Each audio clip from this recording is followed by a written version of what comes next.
Al-Iman TV, sarana penyubur keimanan. Assalamualaikum warahmatullahi wabarakatuh. Innal hamdalillah nahmaduhu wa nasta'inuhu wa nastaghfiruh wa na'udzu billahi min shururi anfusina wa min sayyiati a'malina. May yahdihillahu fala mudilla lahu wa man yudlil fala hadiya lahu. Wa asyhadu an la ilaha illallah wahdahu la syarika lah. Wa asyhadu anna Muhammadan abduhu wa rasuluh. Ya ayyuhalladzina amanu taqullaha haqqa tuqatih wa la tamutunna illa wa antum muslimun. Ya ayyuhan nasu taqu rabbakumul ladzi khalaqakum min nafsin wahidah wa khalaqa minha zawjaha wa batha minhuma rijalan katsiran wa nisaa'a. Wattaqullaha alladzi tasaaluna bihi wal arham innallaha kana 'alaikum raqiba.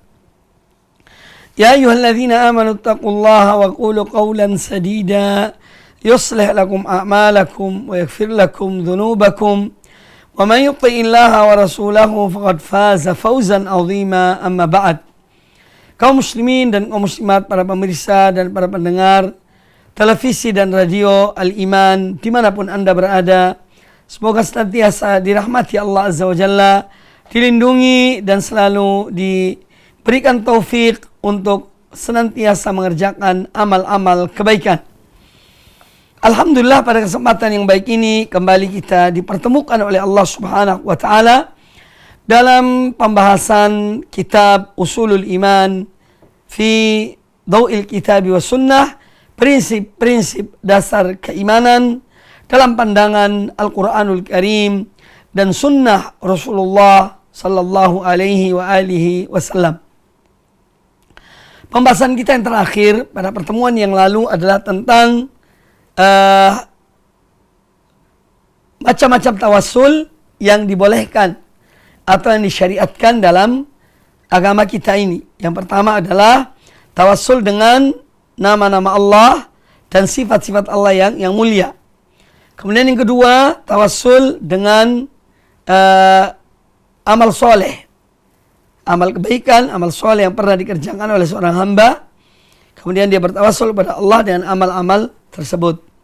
Kemudian yang ketiga, tawassul dengan doa orang yang soleh atau dengan meminta doa dari orang yang soleh yang masih hidup. Dan sudah diberikan semua contoh-contoh dalam pertemuan yang lalu.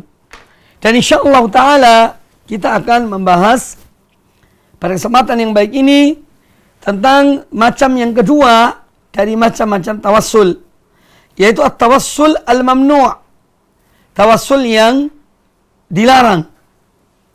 Para penulis buku ini mengatakan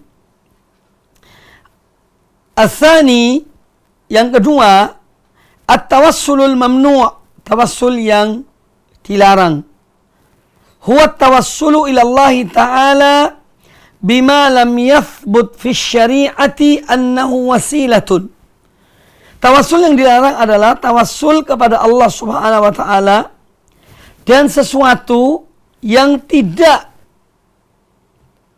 tetap, yang tidak sahih dalam syariat ini. Ya, dan sesuatu yang tidak diakui secara benar bahwa itu adalah tawassul. Tidak dibenarkan oleh syariat Allah dan syariat Rasulnya Nabi kita Muhammad sallallahu alaihi wasallam. Nah, tawassul yang dilarang ini wahuwa anwa'un, banyak macamnya. Ba'duha asyaddu khuturatan min ba'din. Sebagian jenis tawassul ini, sebagian macam dari tawassul ini lebih berbahaya dari sebagian yang lainnya. Minha, diantaranya, yang pertama, at-tawassulu ila Allah Ta'ala bidu'ail mauta wal ghaibina wal istighathah bihim ya wa su'alihim qada'al hajat wa tafrijal kurubat wa nahwi dhalika. Fahadha minasyirkil akbar an-naqil minal millati. Jadi jenis tawassul yang pertama, ya, atau macam tawassul yang pertama dari jenis yang kedua, Tawassul yang dilarang dalam agama Allah adalah at-tawassul ilallah ta'ala, bertawassul kepada Allah ta'ala bidu'ail mauta, dengan meminta kepada orang-orang yang telah mati. Dan memohon kepada orang-orang yang telah meninggal. Wal ghaibina, atau orang yang tidak ada di tempat. Ya. Orangnya misalnya sedang berada di lain tempat. Kemudian orang yang bertawassul ini mengatakan, ya, wahai fulan, kepada orang yang tidak ada di tempat itu, tolonglah aku, berikanlah aku ini dan itu. Ini contohnya. Jadi dengan berdoa, memohon kepada orang yang telah meninggal, ya, atau orang yang tidak ada di tempat tersebut, wal istighatsa bihim, dan meminta, ya, pertolongan terhadap dari mereka, baik dari orang yang telah meninggal, ya, atau dari orang yang tidak ada di tempat itu. Ya. Wa su'alahum wa su'alihim qada al-hajat, atau meminta kepada mereka, ya, kepada orang yang telah meninggal atau orang yang tidak ada di tempat itu, ya, supaya mereka memenuhi hajat-hajat orang yang meminta. Ya. Wa tafrijal qurbat, atau meminta supaya orang yang mati itu melepaskan orang yang memohon dari berbagai kesulitan. Ya. Wa nahwi dzalika, atau yang sejenis dengan itu. Ya. Fahadha minasyirkil akbari an-naqil minal millati. Ini termasuk syirik besar yang dapat menjadikan seorang hamba keluar dari agama Allah Subhanahu wa taala. Nah, ini contoh, ya, tawassul dengan memohon kepada orang yang meninggal. Bukan meminta pada Allah, tidak. Tetapi memohon pada orang yang telah meninggal. Entah dengan datang ke kuburan mereka, atau dia minta dari jauh, dari rumahnya, kepada orang yang telah meninggal. Wahai wali fulan, wahai syekh fulan, ya, berikanlah kepada aku ini dan itu, lepaskanlah aku dari kesulitan ini dan itu. Padahal orang telah orang yang diminta itu telah meninggal. Atau orang itu tidak ada di tempat, orangnya masih hidup, tetapi bukan di tempat itu. Dan ini dilakukan oleh sebagian orang, ya, yang dia menganggap dia mempunyai mursyid, dia mempunyai guru, dia mempunyai wali yang masih hidup, lalu walinya berpesan kepadanya, mintalah kepada aku, ya, entah aku masih hidup atau telah mati, aku hadir atau tidak hadir. Na'udzubillah min dzalik. Ini guru yang menyesatkan, ini mursyid yang menyesatkan muridnya. Ya. Nah, ketika gurunya tidak ada di tempat yang lain, lalu muridnya tadi ini meminta kepada gurunya, meskipun gurunya masih hidup, tapi dia tidak berada di tempat itu. Wahai guruku, wahai mursyidku, aku dalam keadaan sulit, istriku dalam keadaan sakit, anakku dalam keadaan sakit, sembuhkanlah mereka. Ini adalah syirik besar. Bukan lagi syirik kecil, syirik besar. Ya. Jadi meminta kepada orang yang telah mati atau orang yang masih hidup tetapi tidak ada di tempat itu. Su'alahum qada al-hajat. Dia meminta agar orang itu memenuhi hajat-hajatnya, atau melepaskan dia dari kesulitan-kesulitannya, atau yang sejenis itu. Nah, oleh karena itu berbahaya. Janganlah seorang itu meminta kepada orang yang telah mati. Mintalah kepada Allah Subhanahu wa taala, Zat yang maha hidup, yang tidak akan mati, Zat yang maha kaya, Zat yang maha pemberi. Mintalah kepada Allah. Dan Allah telah berfirman memerintahkan kita untuk memohon kepadanya. Ya, ud'uni astajib lakum. Mohonlah kepada aku, mintalah kepada aku, niscaya aku akan memberikan pada kamu sekalian. Aku akan mengabulkan permohonan kalian. Mengapa kita pergi ke orang mati? Mengapa kita meminta kepada orang mati? Nah, oleh karena itu, ini adalah perbuatan yang harus dijauhi. Karena ini adalah syirik besar. Ya, meminta kepada orang mati atau orang yang masih hidup tetapi tidak ada di tempat itu, ya, maka ini hukumnya adalah syirik besar. Hendaknya seorang mukmin dia benar-benar menggantungkan dirinya hanya kepada Allah Subhanahu wa taala. Menggantungkan dirinya, harapannya, permohonannya kepada Allah Subhanahu wa taala. Allah yang telah menciptakannya, Allah yang memiliki kekuatan, memiliki kekayaan, zat yang maha mendengar, zat yang maha melihat. Ya, di saat manusia tidak menoleh kepada kita dalam keadaan sulit, Allah maha melihat. Dia maha mengetahui hamba-hambanya. Maka mintalah kepada dia. Zat yang maha hidup, yang maha mengetahui keadaan hamba-hambanya. Makanya jangan merengek kepada manusia. Jangan merengek kepada kuburan. Jangan merengek kepada orang-orang yang mati. Tetapi mintalah pada Allah Ta'ala. Merengeklah pada Allah. Menangislah pada Allah. Minta kepada Allah. Zat yang maha pemberi. Zat yang maha pengasih dan penyayang kepada hamba-hambanya. Zat yang tidak membiarkan hamba-hambanya begitu saja. Jalla jalaluhu. Para pemirsa dan para pendengar televisi dan radio Al-Iman dimanapun Anda berada. Kita mengetahui sekarang bahwa meminta kepada orang yang telah mati sesuatu kebutuhan, suatu hajat, atau meminta agar orang yang telah meninggal itu melepaskan seseorang dari kesulitan yang dihadapinya, ini adalah termasuk syirik besar. Kalau seorang tidak bertobat dari perbuatannya ini, na'udzubillah min dzalik, kalau dia mati dalam keadaan sebagai seorang musyrik. Na'udzubillahi min dzalik. Demikian pula meminta kepada orang yang gaib. Orang yang tidak ada di tempat itu. Ya. Dia meminta, dia berdoa, wahai syekhku, wahai guruku, wahai mursyidku, ya berikanlah aku lapangan kerja. Mudahkanlah aku ini dan itu. Na'udzubillah. Ya. Ini perbuatan syirik besar. Kemudian yang kedua, dari jenis-jenis tawassul yang dilarang, at-tawassulu ilallahi bifi'lil ibadat indal qubur wal adrihati bidu'aillahi indaha. Yaitu yang kedua yang dilarang adalah bertawassul kepada Allah Ta'ala dengan melakukan amal-amal ibadah di kuburan-kuburan. Meskipun seorang itu beramal, beribadah itu untuk Allah Ta'ala, tapi dia melakukan di tempat tertentu, di kuburan tertentu, dia memohon pada Allah,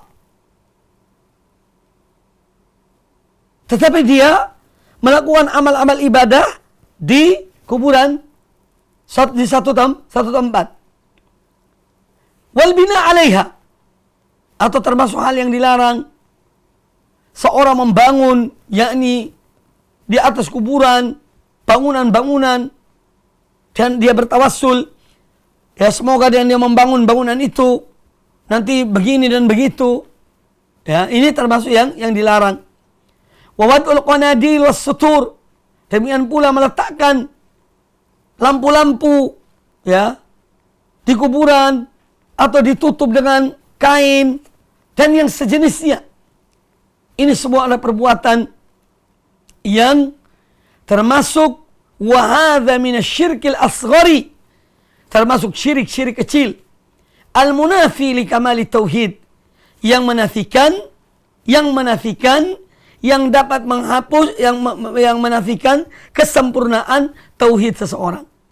Wa huwa dzari'atun mufdhiyatun ila syirkil akbar, dan ini perbuatan-perbuatan itu dapat menjerumuskan seorang kepada perbuatan syirik yang besar.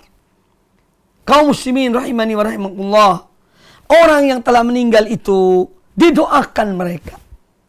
Didoakan oleh orang yang masih hidup. Kita mohon pada Allah Ta'ala agar mereka diampuni oleh Allah, agar mereka dirahmati oleh Allah, agar mereka dimuliakan oleh Allah Ta'ala, dilindungi dari azab kubur. Inilah seyogianya yang kita lakukan terhadap orang yang telah meninggal. Mereka didoakan. Ya. Bukan kita melakukan hal-hal ibadah pada Allah Ta'ala di dekat dengan tempat-tempat kuburan mereka, tidak. Ya. Para sahabat dahulu, sahabat Rasulullah SAW, apa ada yang melakukan hal-hal di samping kuburan Rasulullah SAW, Abu Bakar Siddiq, Umar bin Khattab, atau di kuburan para sahabat yang berada di Baqi? Tidak. Mereka tidak pernah melakukannya. Mereka tidak pernah melakukannya. Ya. Kemudian yang ketiga, di antara hal-hal yang dilarang dalam hal ini, at-tawassul ila Allah bijahil anbiya'i was salihin wa makanatihim wa manzilatihim indallah. Wa hadha muharramun bal huwa minal bid'il muhdatsah li'annahu tawassulun lam yashra'hu Allah wa lam ya'dzan bihi. Kemudian yang berikutnya di antara tawassul yang juga termasuk tidak dicontohkan oleh Nabi sallallahu alaihi wasallam, tidak dilakukan oleh para sahabat radhiyallahu anhum ajma'in, adalah bertawassul kepada Allah Ta'ala dengan kemuliaan, dengan jah, dengan kehormatan para nabi dan orang-orang soleh, atau dengan manzilah kedudukan-kedudukan mereka di sisi Allah Subhanahu wa Ta'ala. Ini perbuatan yang tidak dicontohkan oleh Rasulullah sallallahu alaihi wasallam. Tidak pula dilakukan oleh para sahabat Nabi alaihi salatu wassalam. Maka jangan kita lakukan. Ya. Jangan kita melakukannya. Karena hal ini tidak disyariatkan oleh Allah dan Rasulnya sallallahu alaihi wasallam. Tidak pernah ada riwayat dari Nabi sallallahu alaihi wasallam beliau bertawassul kepada Allah dengan jah Nabi Ibrahim, kakeknya yang sangat mulia di sisi Allah Ta'ala. Nabi Ibrahim adalah kekasih Allah.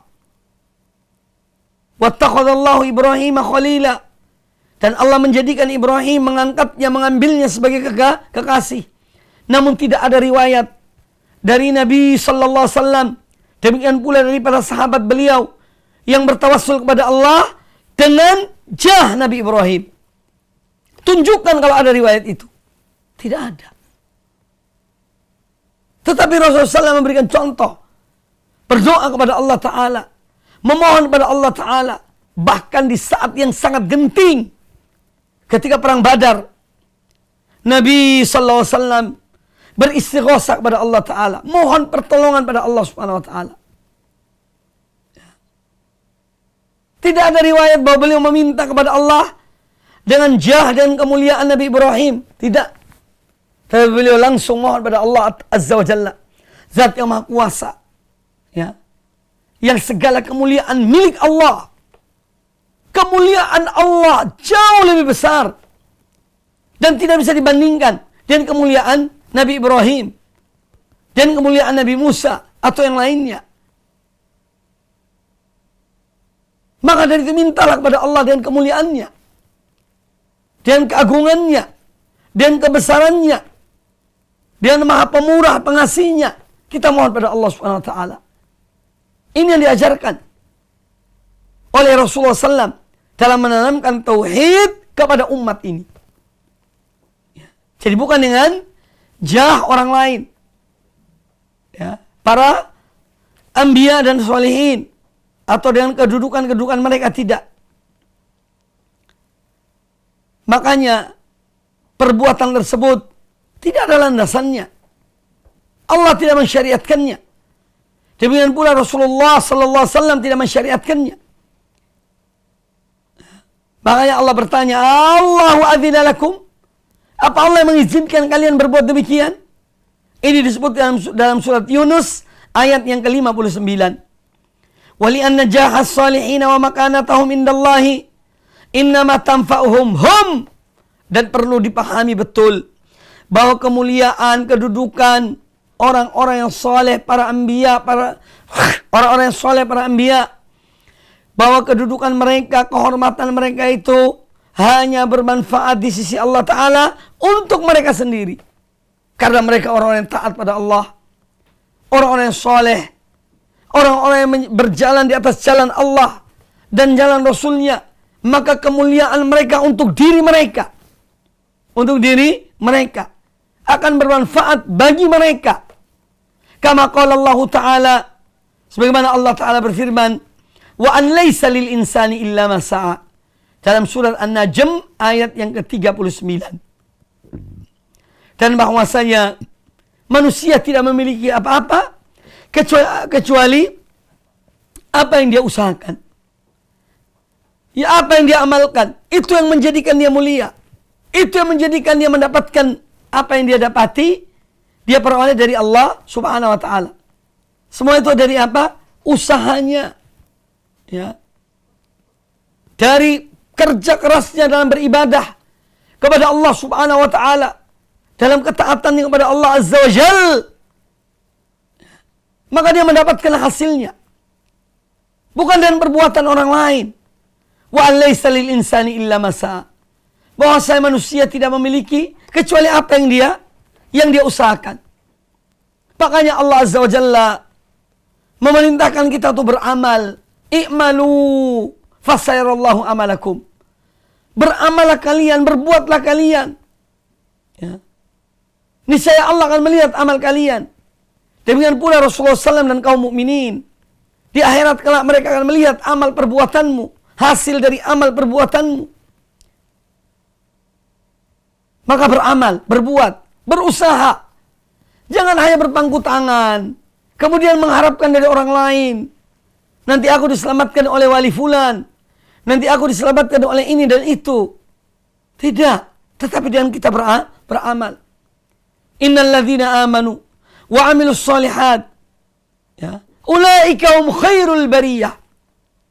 Allah Azza wa Jalla menyebutkan bahwa orang-orang makhluk Allah yang terbaik. Siapa mereka? Innal ladzina amanu wa amilus solihat. Yaitu orang-orang yang beramal dan beramal soleh. Ya. Ulaika hum khairul bariyah. Mereka itulah sebaik-baik ciptaan Allah, sebaik-baik makhluk, sebaik-baik hamba Allah, yaitu yang beriman dan beramal soleh. Ya. Maka mari beramal, berbuat. Allah perintahkan kita dan mewajibkan kita hal-hal yang Allah wajibkan. 2 kalimat syahadat, rukun Islam yang pertama. Kemudian sholat 5 waktu, puasa di bulan Ramadan, menunaikan zakat, beribadah haji, dan yang lainnya dari amal-amal yang Allah wajibkan kepada kita. Kerjakan yang sebaik-baiknya. Dan ikhlas karena Allah Ta'ala. Dan menjadikan Rasulullah SAW sebagai contoh. Maka seorang hamba akan mulia di sisi Allah Subhanahu wa Ta'ala. Walidzalika lam yakun hadha tawassulu ma'rufan fi ahdi Nabi sallallahu alaihi wasallam wa ashabihi. Maka dari itu tawassul dengan jah, dengan kehormatan, kemuliaan, ini tidak dikenal di zaman Nabi alaihissalam. Tidak dikenal di zaman para sahabat radhiyallahu anhum ajma'in. Ya. Wa qad nassa 'ala al-man'i minhu wa tahrimuhu ghairu wahidin. Ya. Min ahli ilmi. Dan tidak sedikit di antara ulama-ulama yang melarang tentang tawassul dengan cara demikian. Ya. Kemudian dinukil dalam kitab ini, di antaranya adalah perkataan Al-Imam Abu Hanifah rahimahullah ta'ala. Kata beliau, yukrahu an yaqula ad-da'i, dibenci. Ya, satu hal yang dibenci. Seorang yang berdoa mengatakan, as'aluka bihaqqi fulanin. Aku mohon pada engkau ya Allah dengan hak si fulan. Au bihaqqi ulaika. Ya. Wa rusulika. Au bihaqqi awliyaika. Wa rusulika. Demikian pula hal yang dimakruhkan. Seorang mengatakan, ya aku mohon kepada engkau ya Allah dengan hak para walimu, dengan hak para rasulmu. Au bihaqqil baitil haram. Aku dengan haknya Baitullah al-Haram wal Mash'aril Haram, atau aku mohon pada engkau ya Allah dengan haknya al-Mash'aril Haram. Ini perkataan Imam Ibu Abu Hanifah rahimahullah ta'ala. Mereka tidak senang dengan dia ini, membenci perbuatan ini. yakni cara berdoa dengan cara ini. Seorang menyebutkan nama-nama Allah, kita sudah ajarkan. Tawassul dengan nama-nama dan sifat-sifat Allah yang maha mulia. Kemudian minta pada Allah Ta'ala. Wahai Zat yang maha esa, wahai Zat yang maha pengasih dan penyayang, yang merahmati hamba-hambanya, yang memberikan jalan keluar pada hambanya yang kesulitan. Ya Allah, Engkau maha kuasa, Engkau maha besar. Ya. Kemudian sebutkan permohonannya. Allah memiliki seluruh kemuliaan. Ada pada Allah Subhanahu wa ta'ala. Maka mintalah pada Allah Ta'ala dengan kemuliaannya. Dan menyebut sifat-sifatnya yang demikian agungnya. Jalla jalaluhu. Para pendengar dan para pemirsa, rahimani wa rahimakumullah. Kemudian selanjutnya penulis mengatakan, syubuhatun waradduha fi babit tawassul. Ada beberapa syubuhat, hal-hal yang rancu. Dan berikutnya penjelasan dan bantahannya. Qad yuridu al-mukhalifuna li ahli sunnati wal jama'ati ba'da syubuhati wal i'tiradat fi babit tawassul. Ada sebagian orang yang menyelisihi ahlu sunnah wal jamaah, yakni menyelisihi jalannya para salafus salih radhiyallahu anhum ajma'in, dan orang-orang yang mengikuti mereka dengan baik dari ahlu sunnah wal jamaah. Mereka menyampaikan beberapa syubhat, ya, atau hal-hal yang ingin mereka sampaikan dalam membantah ahlu sunnah di dalam bab tentang tawassul. Liyatawassalu biha ila da'mi taqriratihim al-khati'ah. Tujuan mereka adalah, tujuan dari syubhat-syubhat itu, supaya mereka bisa sampai kepada apa yang mereka inginkan. Dari apa yang sudah mereka tetapkan, ya, dalam cara mereka yang keliru dan salah. Waliyatawahamu awamul muslimin bisihhati ma dhahabu ilaih. Dan supaya orang-orang awam kaum muslimin itu menganggap bahwa apa yang mereka lakukan itu adalah benar. Ya. Wala takhruju syubuhatu haula an ahadi amrain. Syubhat ini tidak luput dari salah satu dari dua perkara. Yang pertama, al-awwal imma ahaditsu dha'ifatun aw mawdu'atun yustadallu biha aw yastadillu biha haula'i ala ma dhahabu ilaih.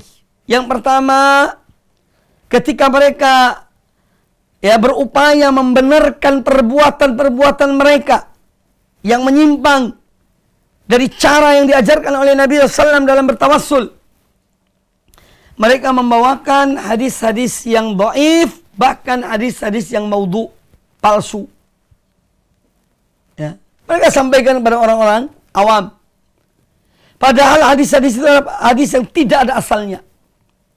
Bukan dari Rasulullah SAW. Hadis yang dibuat oleh manusia. Bahkan terkadang dibuat oleh ahlu syirik yang meletakkan hadis-hadis itu.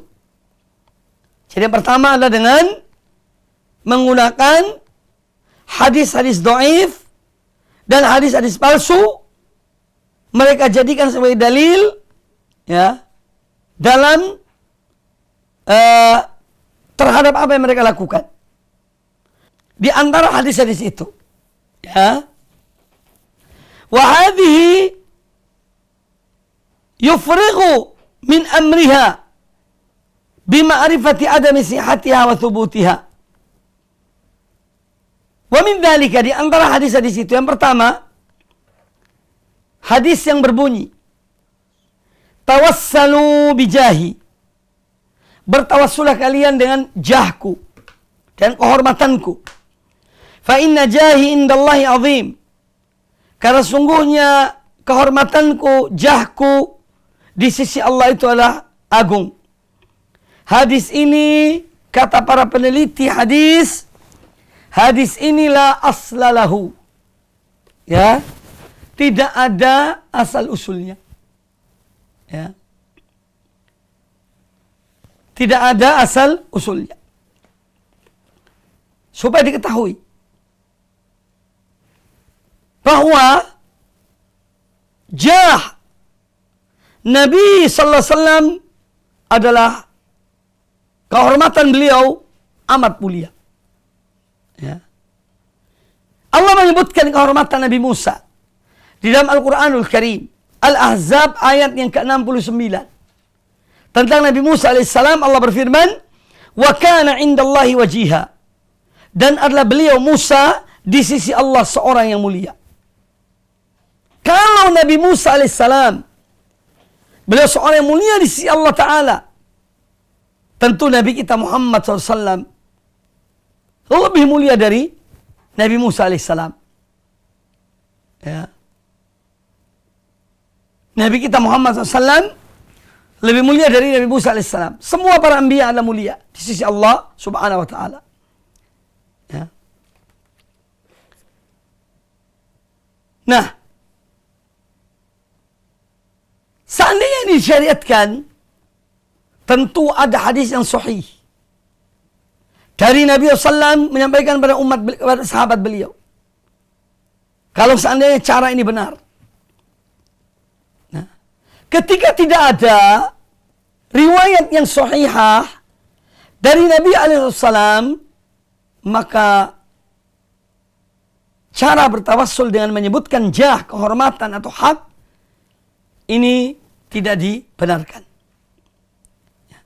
Makanya hadis yang mengatakan tawassalu bijahi, bertawassulah kalian dengan jahku, fa inna jahi indallahi azim, sesungguhnya kehormatanku di sisi Allah adalah besar atau agung. Ini adalah hadis ya, la aslalahu, tidak ada landasannya sama sekali. Atau hadis yang lain yang berbunyi, "Idza sa'altumullaha fas'aluhu bijahi." Jika kalian memohon kepada Allah, maka mohonlah kepada Allah dengan jahku, dengan kehormatanku. Fa inna jahi indallahi azim, karena sungguhnya kehormatanku di sisi Allah adalah agung. Disebutkan oleh ulama hadis, wa huwa haditsun batilun. Hadis ini adalah hadis yang batil. Ya, jadi tidak ada dasarnya dari kitab-kitab para ulama hadis. Lam yarwihi ahadun min ahli ilmi. Tidak ada seorang ulama besar pun yang meriwayatkan hadis ini. Wala huwa fi syai'in min kutubil hadis. Dan tidak ada dalam kitab-kitab hadis Nabi SAW. Ahlus sunnah. Ya. Kita memiliki hadis-hadis yang banyak. Kitab-kitab hadis yang banyak. Sahih Bukhari, Sahih Muslim, Musnad Imam Ahmad, Muwatta Imam Malik, Sunan Ibnu Majah, Sunan Tirmidzi, Sunan Nasa'i, Sunan Abi Dawud, ya, Sunan Ad-Darimi, dan yang lainnya. Dari kitab-kitab hadis yang demikian banyak itu, bahwa hadis ini tidak ada di dalam kitab-kitab itu. Dikatakan di sini, wala huwa fi syai'in min kutubil hadis. Hadis ini tidak ada dalam satu pun dari kitab-kitab hadis kaum muslimin. Kemudian contoh yang lain, hadis yang lain, yaitu hadis yang berbunyi, "Idza a'yatkumul umuru fa'alaikum bi ahlil kubur." Kalau kamu tidak mampu dalam suatu urusan atau dalam urusan-urusan yang menyulitkan kalian, fa'alaikum bi ahlil kubur, maka hendaknya kalian datangi orang-orang yang telah mati itu, ahlul kubur, ya. Au fastaghitsu bi ahlil kubur, atau bunyinya minta tolonglah kepada ahlil kubur, orang-orang yang telah meninggal, ya. Kata Syekhul Islam rahimahullah ta'ala, innama hadha wad'un, ya, man fataha bab syirik. Sesungguhnya hadis-hadis seperti ini diletakkan dibuat oleh mereka. Orang-orang yang membuka pintu-pintu kesyirikan. Ya. Ar-Rasul alaihissalam, para sahabat Nabi SAW, ketika mereka menghadapi hal-hal yang mereka hadapi, mereka tidak datang ke kuburan Nabi SAW. Mereka minta pada Allah SWT langsung. Ya. Langsung pada Allah Subhanahu wa ta'ala. Makanya hadis ini, idza a'yatkumul umur fa'alaikum bi ahlil kubur. Kalau kalian kesulitan dalam berbagai perkara, maka datangilah, hendaknya kalian mendatangi orang-orang yang telah mati, atau fastaghitsu bi ahlil kubur, atau mintalah tolong pada ahlil kubur. Huwa haditsun makdzubun muftara ala Nabi sallallahu alaihi wasallam bittifaqil ulama. Hadis ini adalah hadis yang didustakan dengan mengatasnamakan Nabi sallallahu alaihi wasallam. Ini semua disepakati oleh ulama bahwa hadis ini adalah hadis palsu. Kemudian hadis yang lain. Hadis lau ahsana ahadukum dhannahu bihajarin lanafa'ahu. Subhanallah. Disebutkan di sini, lau ahsana ahadukum dhannahu bihajarin lanafa'ahu. Seandainya salah seorang di antara kalian berprasangka pada satu batu, misalnya ini batu, seorang berprasangka kepada batu ini, maka batunya akan bisa memberikan manfaat. Ya. Subhanallah. Ya. Ini adalah hadis batilun, munaqidun li dinil Islam. Hadis yang batil, yang bertentangan dengan agama Islam. Wada'ahu ba'dul musyrikin. Hadis-hadis seperti ini dipalsukan oleh sebagian orang-orang musyrikin. Ya. Jadi kalau kamu berprasangka baik pada suatu batu, maka batu akan bermanfaat bagimu. Subhanallah. Sama orang musyrikin dahulu, yang mereka menyembah berhala, patung-patung. Ya. Karena mereka berprasangka bahwa dan mereka menyembah pada patung-patung itu memberi manfaat pada mereka. Tidak ada bedanya dengan apa yang diucapkan dalam hadis ini. Maka hadis ini jelas hadis palsu, dibuat oleh mereka ahlu syirik, orang-orang yang menginginkan kesyirikan terjadi pada umat ini. Kemudian hadis yang lain. Ya. Hadis lamma iqtarafa Adamul khati'ata. Ketika Nabi Adam alaihissalam melakukan satu kesalahan, lalu beliau berkata, Ya Rabbi as'aluka bihaqqi Muhammadin. Wahai Rabbku, wahai Tuhanku, aku mohon kepada engkau dengan hak Muhammad. Lama ghafartali, yang engkau akan mengampuni aku. Faqala Allah, mendengar ucapan Nabi Adam itu, maka Allah berkata, Ya Adamu, wahai Adam, wa kaifa arafta Muhammadan wa lam akhluqhu? Bagaimana kamu bisa mengetahui Muhammad padahal aku belum menciptakannya? Qala ya Rabbi, kata Adam, wahai Rabbku, wahai Tuhanku, lamma khalaqtani, ketika engkau menciptakan aku biyadika dengan tanganmu, wa nafakhta fiyya min ruhika, lalu kemudian engkau meniupkan pada diriku ruh engkau, rafa'tu ra'si, aku mengangkat mataku, aku mengangkat kepalaku, fara'aitu ala qawaimil arsy maktuban, maka aku dapati, aku lihat, ya, di atas kaki-kaki arsy itu ada tercatat, La ilaha illallah Muhammadur Rasulullah.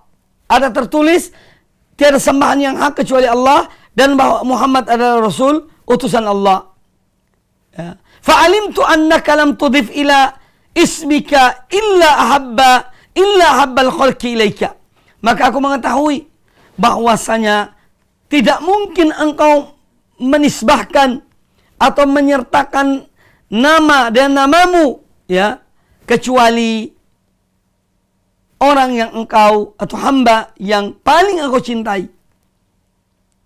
Faqal, maka setelah dijawab oleh Adam, kata Allah Ta'ala, Ghafartu laka, aku mengampuni engkau.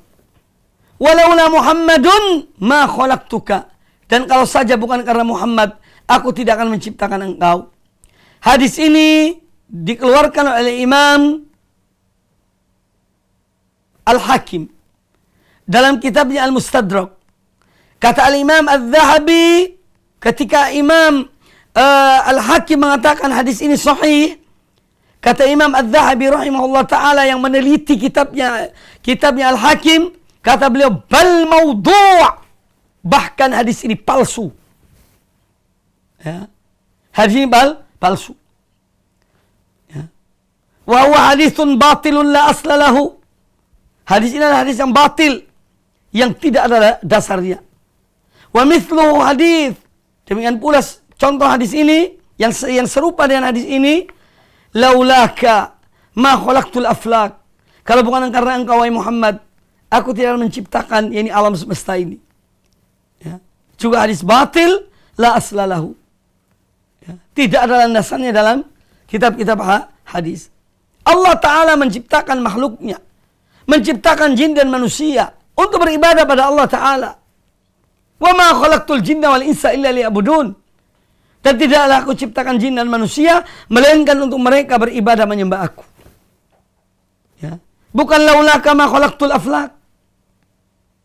Bukan kalau bukan engkau ya Muhammad aku tidak ciptakan alam semesta ini, tidak.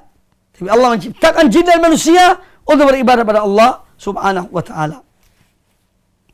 Kemudian kata para penulis buku ini, famithlu hadhil ahadithi al-makdhubati wal riwayatil mukhtaliqah al-mulaffaqah la yajuzu li muslimin an yaltafita ilaiha fadlan an yahtajja biha wa ya'tamida 'alaiha fi diniha. Jadi seperti hadis-hadis ini, hadis-hadis palsu yang kita baru mendengarkan ini, ya, yang dengan mengatasnamakan Nabi SAW dipalsukan oleh orang-orang yang memalsukannya, ini semestinya hadis-hadis seperti ini la yajuzu li muslimin an yaltafita ilaiha. Tidak boleh bagi seorang muslim untuk menoleh pada hadis-hadis seperti ini. Ya. Apalagi menjadikan sebagai hujjah. Apalagi menjadikan sebagai dalil untuk mengerjakan perbuatan-perbuatan yang dikandung oleh hadis ini.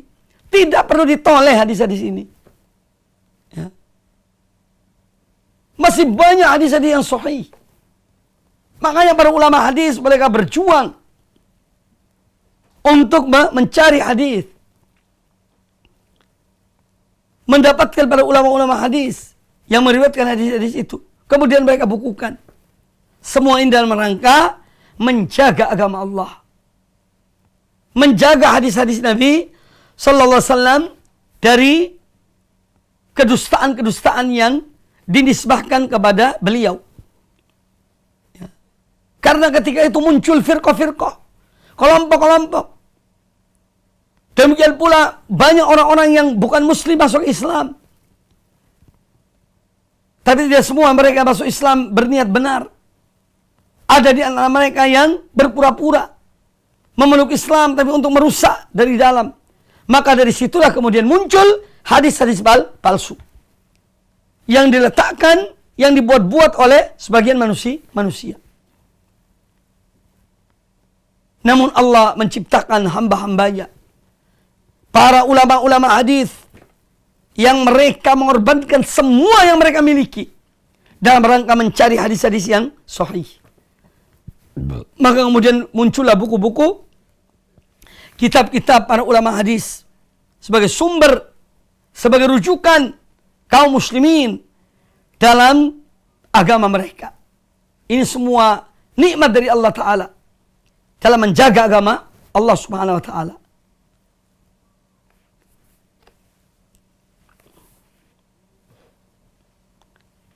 Kemudian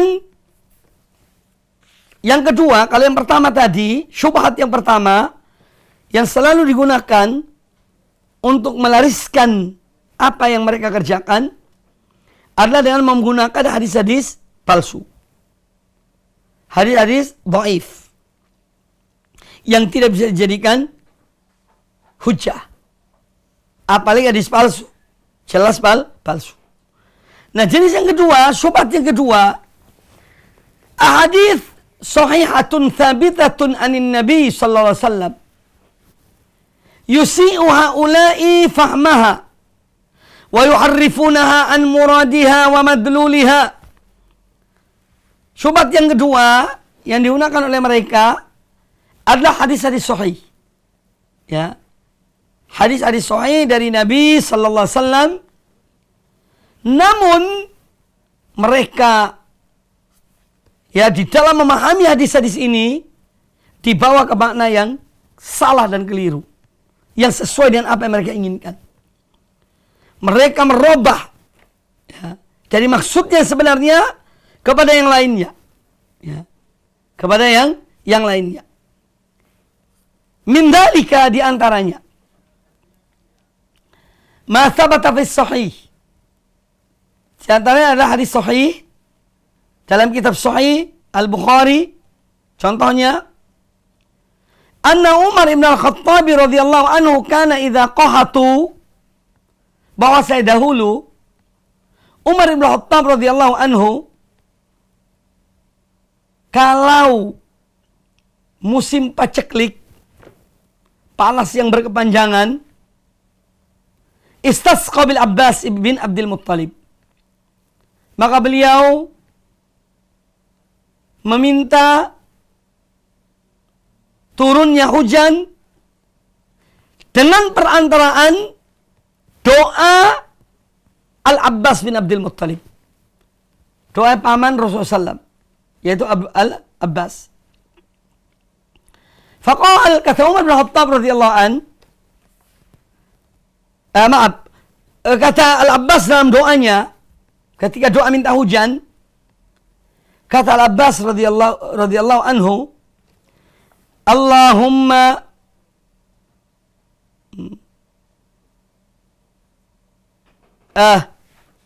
kata Umar bin Khattab radhiyallahu anhu dalam doa beliau, Allahumma inna kunna natawassalu ilaika binabiyyina. Ya Allah, dahulu kami bertawassul kepada Engkau ya Allah dengan perantaraan Nabi kami. Itu Nabi masih hidup ketika itu. Ya. Dan perantaraan Nabi kami. Jadi Nabi yang berdoa pada Allah Ta'ala, Allah kabulkan. Fatasqina, maka Engkau pun menurunkan hujan kepada kami. Lalu kata Umar bin Khattab, wa inna natawassalu ilaika, dan sungguhnya setelah wafatnya Nabi SAW, kami bertawassul kepada Engkau bi ammi nabiyina, dengan doa paman Nabi kami. Fasqina, maka turunkanlah hujan pada kami. Qal fayusqauna, maka mereka pun diturunkan hujan kepada mereka. Jadi ini kejadian di zaman Al-Khalifatul Rashid Umar bin Khattab radhiyallahu an. Beliau dahulu kalau datang musim panas yang panjang, ya, beliau mendatangi Al-Abbas, yakni meminta kepada Abbas supaya berdoa kepada Allah Ta'ala agar Allah turunkan hujan. Ya. Agar Allah menurunkan hujan. Ini yang dilakukan oleh Umar bin Khattab radhiyallahu anhu. Disebutkan di sini dalam hadis yang kita dengar tadi itu, fafahimu min hadzal hadis, mereka memahami dari hadis ini anna tawassula Umar, bahwasanya Umar bertawassul itu radhiyallahu an inna makana bijahil Abbas. Kata mereka bahwa Umar bertawassul dalam hadis ini dengan jah Al-Abbas radhiyallahu an, dengan jah paman Nabi dan kehormatannya. Wa makanatihi indallah azza wa jalla, dan dengan kedudukannya di sisi Allah azza wa jalla. Wa annal murad biqaulihi, dan mereka beranggapan atau mereka memahami annal murada biqaulihi kunna natawassalu ilaika bi nabiyina, dan mereka beranggapan ya bahwa maksud dari perkataan Umar bin Khattab radhiyallahu an, kunna, kami dahulu, natawassalu ilaika, bertawassul kepada engkau ya Allah, binabiyina, dengan nabi kami. Mereka mengartikan dengan nabi kami di sini ay bijahihi, dengan jah nabi kami. Fatasqina, maka engkau menurunkan hujan pada kami. Wa inna natawassalu ilaika bi ammi nabiyina, dan sekarang kami bertawassul pada engkau ya Allah dengan paman nabi engkau, dan paman nabi kami, yaitu Al-Abbas. Artinya dengan apa?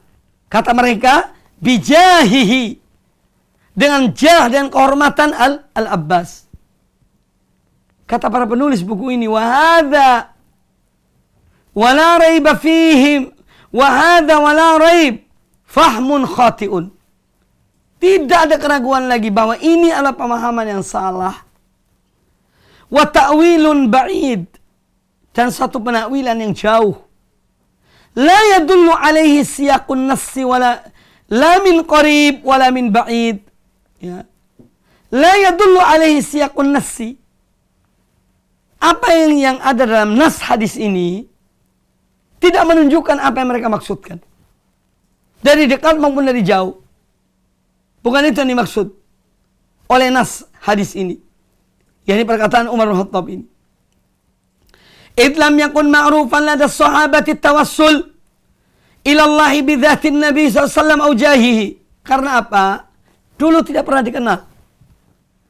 Tidak pernah diketahui di zaman sahabat Nabi SAW radhiyallahu anhum ajma'in. Tidak dikenal tawassul dengan jah Nabi SAW. Tidak ada para sahabat melakukannya. Makanya tidak dikenal. Tidak diketahui. Bahwa mereka bertawassul dengan zat Nabi atau dengan kehormatan Nabi SAW. Wa innama kanu yatawassaluna ila Allah bidu'aihi. Akan tetapi mereka dahulu, para sahabat itu, bertawassul kepada Allah Ta'ala dengan doa Nabi SAW. Hal hayatihi. Di saat beliau hidup. Ya. Seorang datang kepada Nabi SAW, minta didoakan. Ya. Kisah tentang hujan yang sudah disebutkan. Ketika Nabi SAW sedang khutbah Jumat. Kemudian, di tengah khutbah beliau, datang seorang. Dari pintu masjid yang berada berhadapan langsung dengan mimbar Rasulullah Sallallahu Alaihi Wasallam.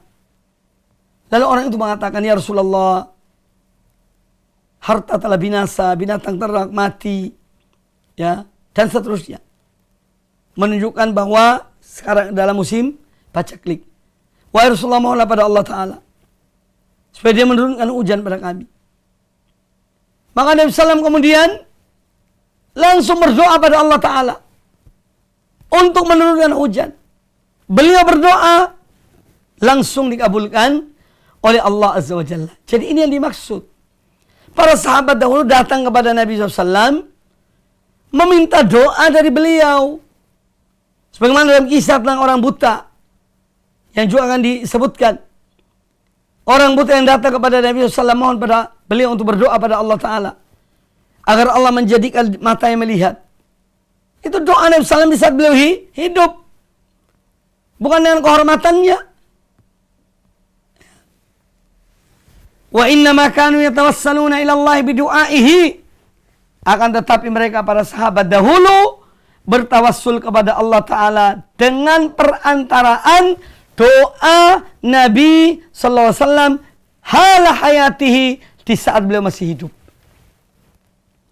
Kama taqaddama ba'du hadhihi hadzal makna. Sebagaimana sudah disebutkan beberapa dari contoh dari kejadian di zaman Nabi sallallahu alaihi wasallam. Wa Umar radhiyallahu anhu lam yurid biqaulihi, dan Umar bin Khattab radhiyallahu anhu beliau tidak bermaksud ketika beliau mengatakan inna natawassalu ilaika bi ammi nabiyina, sesungguhnya kami bertawassul pada engkau dengan paman nabi kami. Beliau tidak bermaksud dengan zat Al-Abbas atau dengan jah Al-Abbas. Beliau tidak bermaksud dengan kehormatan Al-Abbas. Ya. Tidak. Bal ya.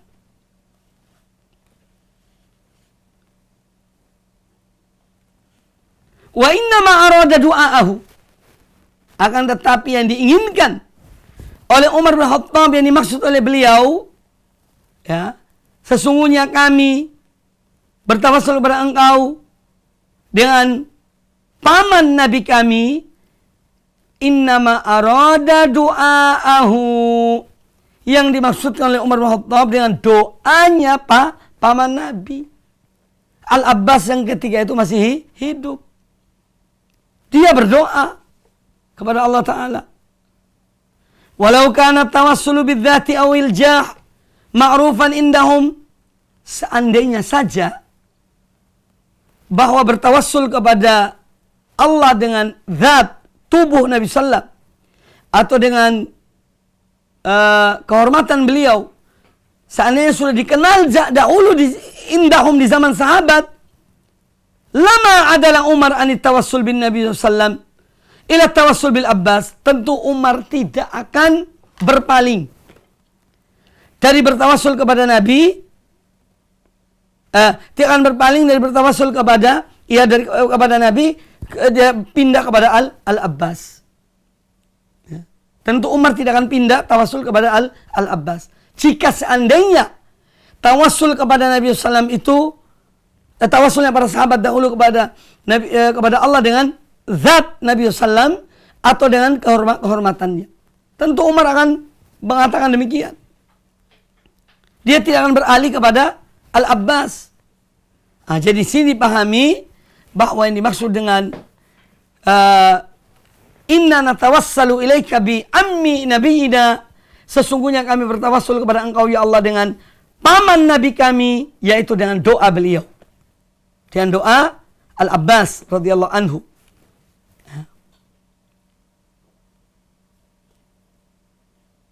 Bal wala qala lahu as-sahabatu idzak kaifa natawassalu bi mithli Abbas wa na'dilu an tawassul bin Nabi sallallahu alaihi wasallam alladhi huwa afdalul khalaik. Dan jika sekiranya bahwasanya bertawassul dengan jah, dengan kehormatan dan dengan zat Nabi sallam sudah dikenal di zaman sahabat dahulu, tentu ketika Umar melakukan tawassul kepada Abbas, maka para sahabat tentu akan mengatakan, mengapa engkau beralih ya Umar? Kenapa tidak kepada Nabi SAW? Kenapa kepada Abbas? Pasti sahabat akan mengatakan demikian. Nah, ini sebagai dalil, sebagai bukti bahwa tawassul dengan jah, dengan kehormatan atau dengan zat, tidak dikenal di zaman para sahabat radhiyallahu anhum ajma'in. Falamma lam yaqul dhalika ahadun minhum waqad ulima annahum fi hayati innama waqad alima atau ulima annahum fi hayati innama tawassalu bi du'aihi ya wa ba'da mamati tawassalu bi du'ai ghairihi, ulima anna al-mashru' indahum at-tawassul bi du'ail mutawassil atau mutawassal la bi dzatihi. Maka diketahui dari kejadian ini bahwa yang dimaksud tawassul dengan seseorang, ya, yaitu yang dengan doa seorang yang masih hidup, bukan dengan kehormatan orang yang telah meninggal. Kalau berdoa, bertawassul dengan doa orang yang masih hidup, kita sudah sebutkan pada pertemuan yang lalu bahwa itu adalah boleh dan tidak dilarang. Seorang ingin didoakan, dia punya masalah, punya problem, lalu dia datang kepada seorang, dia mengatakan pada orang yang soleh, orang yang taat, yang masih hidup, ya syekh atau ya ustadz, ya imam, misalnya imam masjid, tolong doakan aku dalam keadaan begini dan begitu. Ya, itu dibolehkan, tidak larangan seorang minta atau seorang bertawassul kepada Allah Ta'ala dengan doa seorang soleh yang masih hidup. Yang masih hidup. Maka dari pembahasan ini jelas bahwa tawassul dengan jah, dengan hak, dengan zat, ya, ini sesuatu yang baru dalam agama Allah ini. Tidak dikenal zaman para sahabat. Ya. Maka dari itu marilah kita kembali kepada pemahaman yang benar dalam memahami agama Allah Ta'ala. Kalau seorang mengatakan bahwa ketika dia bertawassul dengan sesuatu, ya, bahwa dia masih kotor dirinya, dia masih ini, maka bersihkan diri kita. Ayo kita bertobat. Ya, kita membersihkan diri kita. Kemudian kita minta pada Allah Ta'ala. Kita mohon pada Allah Subhanahu wa Ta'ala. Allah zat yang maha pengasih, maha penyayang, yang maha mendengar. Dia maha pemberi, dia maha kaya. Mengapa kita dan perantaraan yang lainnya? Padahal Allah Ta'ala telah mengatakan pada kita, Ud'uni astajib lakum. Doalah, mohonlah pada aku, niscaya aku akan memperkenankan permohonan kalian. Ya. Nah, ini yang patut kita pahami. Semoga apa yang disampaikan bermanfaat bagi kita semuanya. Insya Allah pada pertemuan akan datang juga masih ada beberapa contoh tentang tawassul yang atau syubhat yang digunakan oleh sebagian orang dalam rangka membenarkan cara mereka. Jadi memaksakan dalil kepada hal-hal yang mana dalil itu atau hadis itu tidak menunjukkan pada yang mereka maksudkan, tapi dipaksakan. Nanti ada contoh-contoh yang lain pada pertemuan akan datang. Kaum muslimin dan kaum muslimat rahimakumullah, para pemirsa dan para pendengar televisi dan radio Al-Iman dimanapun berada, semoga senantiasa dirahmati Allah Azza wa Jalla. Demikian kajian kita pada kesempatan yang baik ini, semoga bermanfaat bagi kita semuanya. Dan semoga Allah Azza wa Jalla senantiasa memberikan kepada kita taufiknya, hidayah dan inayahnya dengan terus kita menuntut ilmu dan kita berupaya mengamalkan ilmu kita dengan sebaik-baiknya. Dan kami haturkan jazakumullah khairan atas keikutsertaan dalam pembahasan dan kajian ini. Semoga bermanfaat. Lebih kurangnya saya mohon maaf. Apabila ada kata-kata yang kurang berkenan juga saya mohon maaf. Akhirnya, subhanakallahumma bihamdika, asyhadu an la ilaha illa anta, astaghfiruka wa atubu ilaik. Wa sallallahu wa sallam wa barak ala nabiyyina wa ala alihi washabihi ajma'in. Wa jazakumullah khairan. Wassalamualaikum warahmatullahi wabarakatuh. Dukung channel kami dengan like, subscribe, dan aktifkan notifikasi agar kamu tidak ketinggalan video-video menarik lainnya.